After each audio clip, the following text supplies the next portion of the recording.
First, can you smell the gaslighting?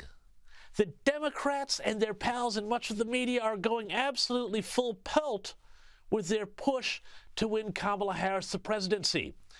And they're using every trick in the book, from psychological warfare to Justice Department indictments, to meet their goal.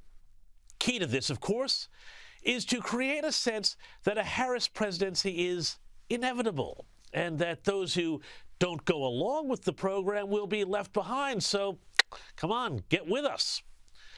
I call this program or project Operation Demoralize, and it is designed to make Republicans think it's all over, that the Harris juggernaut, swept along on a wave of joy, is unstoppable, and that there is no point suffering the social stigma of being an out-and-proud Trump supporter, much less bothering to go out and cast a ballot for the man on the day. Of course, it's all based on feelings over fact, style over substance. And you know what? I'm not buying it. To be frank, I don't think the headline polls we are seeing in the papers are quite as strong for Kamala Harris and Tim Walz as some would have us think. I suspect the Democrats' internal polling is in fact worse than the public stuff we see on the news. Here's why. One, again, have you noticed how much of the Harris campaign seems to be not about convincing voters to vote for them, but convincing voters that other voters are voting for them, and therefore saying, hey, go along, it's what everybody's doing.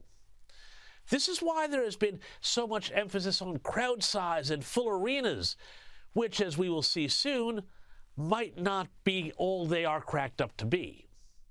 It's like they're trying to form a consensus around Kamala Harris, a manufactured consent, if you will, around Harris, who, let's forget, never won a single primary vote and was essentially installed into the candidacy by Nancy Pelosi and Chuck Schumer and the rest, and who is now trying to skate into a job that has a $6 trillion budget and the keys to thousands of nuclear warheads, off the back of one softball CNN interview, one presidential debate, and not a single primary vote cast by an actual voter.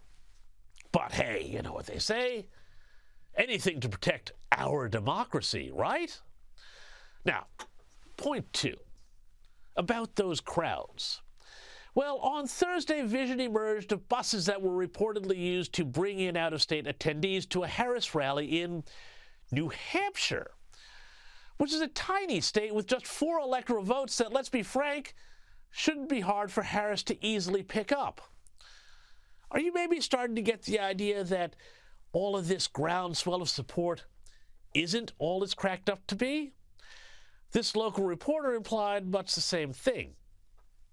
Well, behind me, hundreds of invited Harris supporters are leaving and boarding shuttle buses. This was a departure for Kamala Harris. Why are they not campaigning hard in the swing states?